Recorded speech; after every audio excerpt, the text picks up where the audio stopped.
Testing. Can we just have a moment of honesty and let's just talk about the fact that I think I've permanently ruined one of my favorite sweaters. Look at all this lint. Should I change? Should I put on a different sweater for this video? Is it gonna bother you guys so much?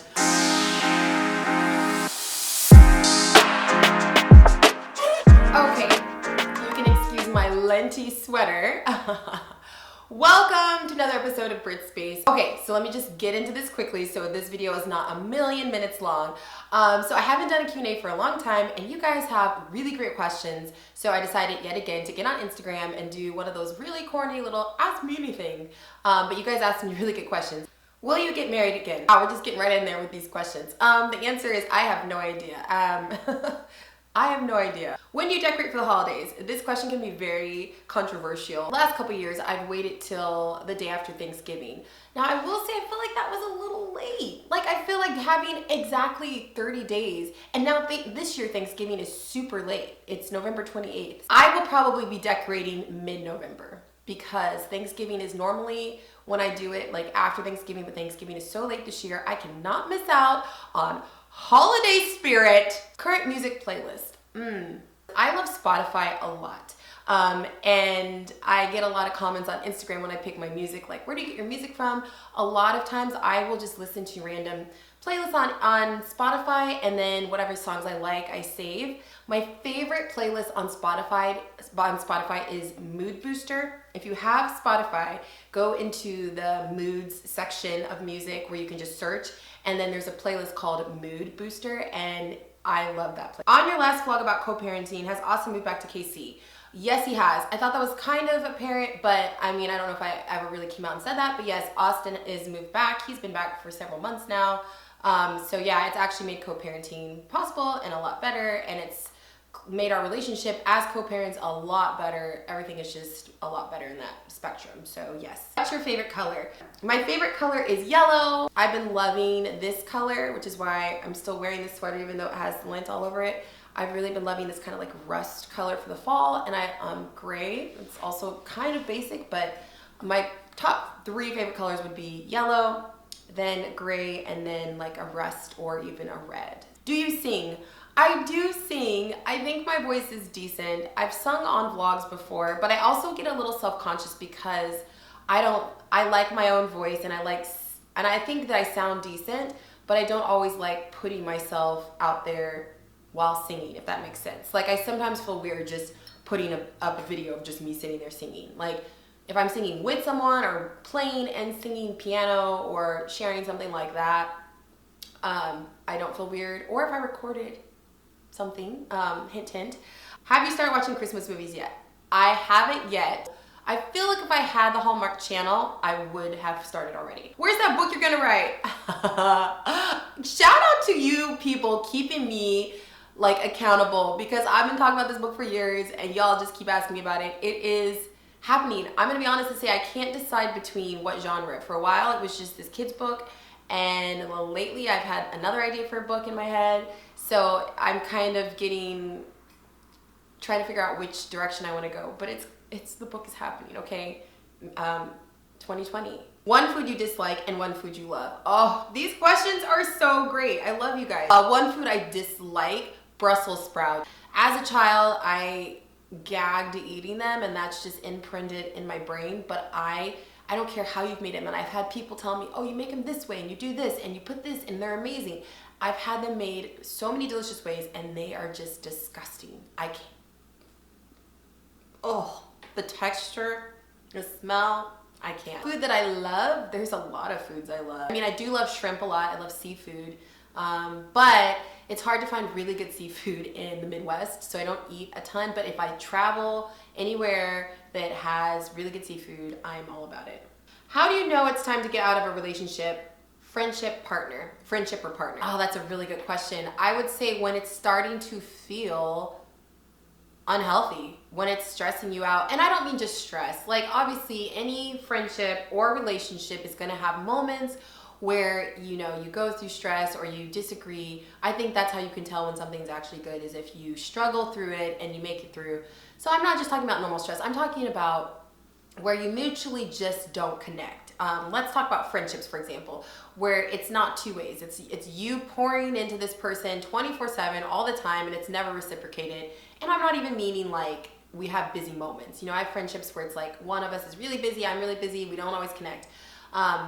They make you feel negative. They make you feel, you walk away feeling less than. You walk away feeling exhausted. You walk away from hanging out with them feeling down. These are just kind of red flags. So I would say it's not necessarily all just one or two things. It's usually like a compilation of things. Oh, a really big one is if they don't respect your boundaries, friendship or partner. If you have set certain boundaries and that person cannot respect those boundaries and constantly pushes against those boundaries, it's time to go, or it's time to have a conversation with them. I remember someone in the past telling me, I think it was my therapist, saying, you know, therapists always have a way of putting things really simple, but she was like, if you have a boundary and you tell a friend or a loved one or partner or whoever about this boundary and they love and care about you, they will respect it and they will want to do everything they can to, you know, make that a priority. If they don't, then that is a problem. What's your favorite thing about each of your kids? Aww, that's so cute. This is gonna go on forever. Let me start with Kylan, because I sometimes feel like I don't want him to have the middle kid syndrome. I love that Kylan is so his own person. I love how imaginative he is in all areas. And I love that he thinks and looks at things from a different angle than like what you would expect. But yeah, he's so imaginative. He's a kid that can get lost in his own world, and it is just amazing to watch. Maddox, my favorite thing about Maddox is he is actually such a little lover. I mean, we have had it out because he has a very strong will and a very strong personality, which I think is awesome and will serve him very well in the future. But that boy can just melt your heart. Like, he will grab my face and like stroke my cheek and give me kisses all over my face, and he'll just randomly walk up and be like, I love you, mommy. And at night when I put him to bed, he just like grabs my face and he's just the sweetest. Like, and it's hard to like show because I feel like he's got this like very vibrant personality and like he doesn't really show that side with everybody, but when I tell you he is like a snuggler, lover, little just sweetheart, I mean, he really is. Audrey is so caring and giving and thoughtful. She leaves me the most ridiculously sweet notes all the time. She is like such a gift giver. I think it's part of her love language for sure. She loves to like write little notes and give little gifts to people and make little things, and she will just write me notes for no reason and make handwritten little gifts, and it's just too much. Like, it's so sweet. So that's probably one of the things I love about her. And I also just love how she's able to see me at my worst or see me struggling. She's just very intuitive, I think is the word. She's very intuitive for 7-year-olds especially. She knows how to see someone suffering or sad, and she knows how to show compassion and empathy, and it's just, I'm gonna sit here and cry about it. That's just one of my favorite things about her. Her heart is so big and so loving. How do you get past when people do you wrong? Ooh, that's hard. Because I feel like it's really easy to be like, oh, it's fine, it doesn't bother me, I'm over it. But truly forgiving, I think realizing that holding on to things that people do wrong to you is really hurting you more than them. I think when you can understand that and realize holding a grudge is only hurting you and your positivity and your growth, that helps. But getting over it, I think forgiveness is a really hard thing. I think it's definitely easier said than done. But I think also understanding that we all make mistakes, and I think the more humble you can be in understanding how many mistakes, I've made, like when I'm mad at someone, I think like, oh my gosh, they did me wrong, they did this and this.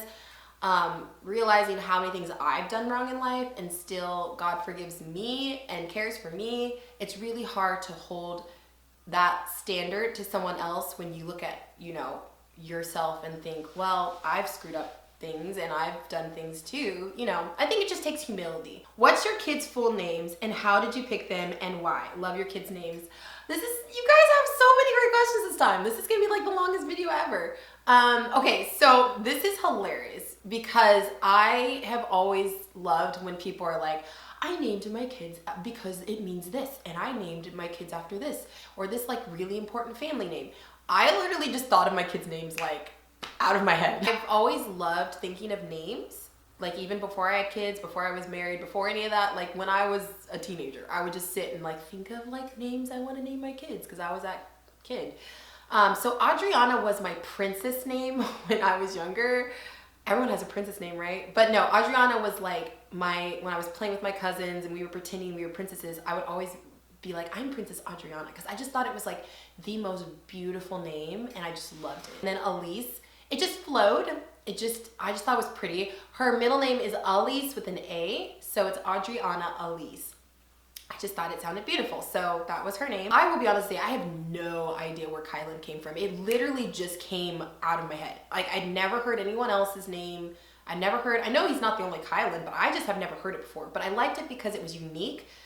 I always wanted my kids' names to be unique enough to where there weren't a million of them, but not so weird that it's like, what did you name your child? I also will say that I was a little self-conscious because my name is very common, and nothing against my name, but there's a ton of Brittany's, and it always did bother me growing up that my name was so common. And so when I thought about naming my kids, I wanted them to have names that weren't completely weird, but weren't just, everyone has that name. So Kylan came out of my head. I have no idea.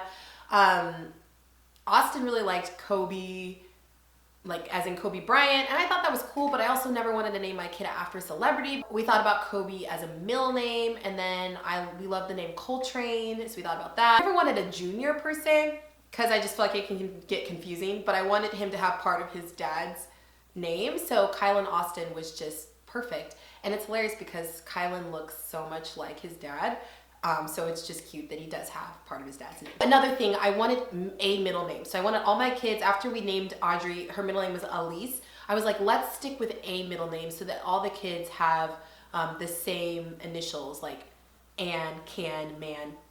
So anyway, that's where it helped narrow down the middle names a little bit because we knew we always wanted to stick with an A name. So Kylan Austin, and then Maddox Alexander. And Maddox, yet again, not an uncommon name, and I really didn't think of any celebrity. After we named him Maddox, everyone was like, oh, Angelina Jolie's kid's name is Maddox, and I never really thought of that, but I liked the name. I thought it was a strong name. I thought it was unique, and I thought it was cute, because I always think of the nickname of the name before, so like, how can you shorten it? So Audrey, you know, Adriana, Audrey, I thought that was cute, and then Kylan, Kai for short, and then Maddox, Maddie. Now, me and Austin disagreed a little on that because he was like, well, he's a boy and we don't want to call him Maddie for short because that's girly. But I told him, I was like, it won't be, because I've heard boys' nicknames Maddie before. And now that he's here, we call him Maddie all the time and it doesn't feel weird. It totally makes sense. So Maddox Alexander. Alexander is actually my cousin's name, and I loved that name. I thought it was such a cool name, and I thought about it as a first name, but I really liked Maddox. And so Alexander just really stuck, and it was an A name. So that's how it came about. And yes, I will give myself full credit because I thought of all of the kids' names, and yes, I'm patting myself on the back because I think I did a good job. Would you rather go back in time 200 years or go forward in the future 200? Oh, that's a really good question. I would probably say back, well, 200 years. Hold on a second. Because let's think about how my life would be 200 years ago. Ooh. I don't really know that I want to go back to being a slave. That's not funny. 200 years. I guess I would say forward. Carry on. 200 years in the future. How do you balance being a mom and having me time and not letting yourself go? Oh, that struggle is real. I think it's just balancing and knowing that in order to take care of other people, I have to take care of myself. And this is, I mentioned this in my self-care video that nobody watched. If you want to watch the self-care video, I'll link it below. It took me becoming a single mom to realize how to take care of myself because it was just me, and I was going down a road where I was like, I am not doing well mentally and emotionally or even physically, and like I just had to focus on that. So how do I balance it? Daily being intentional. So I think each week having little goals of, hey, I'm gonna get to the gym. Hey, I'm gonna think about what I'm putting in my body. hey, I'm gonna do a 2-minute face mask when I put the kids to bed because I know that'll make me feel good. You know, little things like that. I think it's just incorporating those into your life daily, into habits, so that it doesn't feel like this daunting task. Because let's be honest, at the end of the day, you're tired. You know, after you've mommed and parented and worked and done all the things, sometimes you're just too tired to do something for yourself, and that's okay. I think just having little things and goals that you do each day to take care of yourself is more important, big picture, than running yourself wild and then waiting every 6 months to do one big thing for yourself. How do you keep a level head and how do you not raise your voice disciplining? I need some tips. Oh, well, I will not sit here and say I do not. I've actually had to check myself several times and apologize to the kids because I do feel like I get very impatient, you know, with the kids. Not impatient, but like after you say something the millionth time, like you just get frustrated. I will say things that I have tried to do to help myself with that is taking a moment to step back and take a deep breath, realizing that you want to correct the behavior, but you don't want to shame them. And like I said, I have definitely had to apologize to my kids before, so I'm not going to sit here and be like, I'm an expert, I do this perfectly. But at the end of the day, discipline is about teaching your kids the right way to handle things, not just making them feel bad. And I know sometimes in the moment, they do something and you just get so irritated or frustrated, like, oh my gosh, and you just like go in on them, but it's really hard for them to learn when they just see you mad. And this is something that really sticks with me, and that's where it's big to me to apologize to my kids, even Maddox, even when I know that I was in the right. When I do lose my temper and I raise my voice or I don't say it in a kind way, I feel like, yeah, you have to apologize to your kids and say, you know what, mommy's really sorry. I did not handle that correctly. I totally yelled at you. I'm really sorry. Here's what I was trying to say. And I think your kids will respect you and understand more. Another tip is time out. Time out for you and time out for them, because sometimes in the moment, if you try to take on disciplining them in the moment, you are angry. You know what I mean? Like you're irritated. So you're going to discipline out of anger versus out of like actual real advice and like wanting them to grow, you know? And that's something I didn't understand until I became a parent, because I remember my parents used to always do the go to your room, or like I will come talk to you in 10 minutes. And I used to always think like, oh, they're just trying to make me more sad and like concoct some really evil, not evil, but like, you know, as a kid, you're like, oh my gosh, they sent me to my room. That means they're thinking of something terrible. But a lot of times it's just so you can calm down, so that you're able to level-headedly say, hey, this is unacceptable behavior. Because at the end of the day, you want them to understand that you're not mad at them and you don't hate them and you're not angry at them. It's the behavior that's unacceptable. I think also teaching your kids how to express themselves. So Maddox, it took years and it's still a thing, but like, you know, impulse control, and when he gets angry, it was difficult. He would throw tantrums, and you know, and I would get frustrated and be like, oh my gosh, because he's very, very strong-willed. So now he can express himself, and I allow him to do that. It's okay to say I'm angry, like, and there are times where he'll say, I'm angry, I'm so mad, and I don't discipline him for that. Now, if he's yelling or kicking or screaming, yeah, that's not an acceptable way to express anger. But I think understanding that, yeah, your kids are human just like you. You get annoyed, you get in bad moods, you get cranky, like your kids are gonna do the same thing, and you have to be willing to see their point of view. I could do a whole nother video. Actually, yeah, if you guys want a video about parenting and discipline, I'm laughing because it would definitely be from like a realistic point of view, not like, hey, I've got this figured out, but more of like what I've learned and what's been helping, what hasn't helped. Let me know in the comments if you want that video. Okay, you guys, I feel like this video is so long. You guys asked me some amazing questions. I try to do one of these at least once a month. But anyway, thank you guys so much for asking your questions. If you aren't following me on Instagram, be sure to do that, because that's always where I connect with you guys the most, I feel like. Thank you guys so much for watching. And if you like this video, be sure to give it a thumbs up and head to the comments to chat as well. I will talk to you guys in the next video. Bye.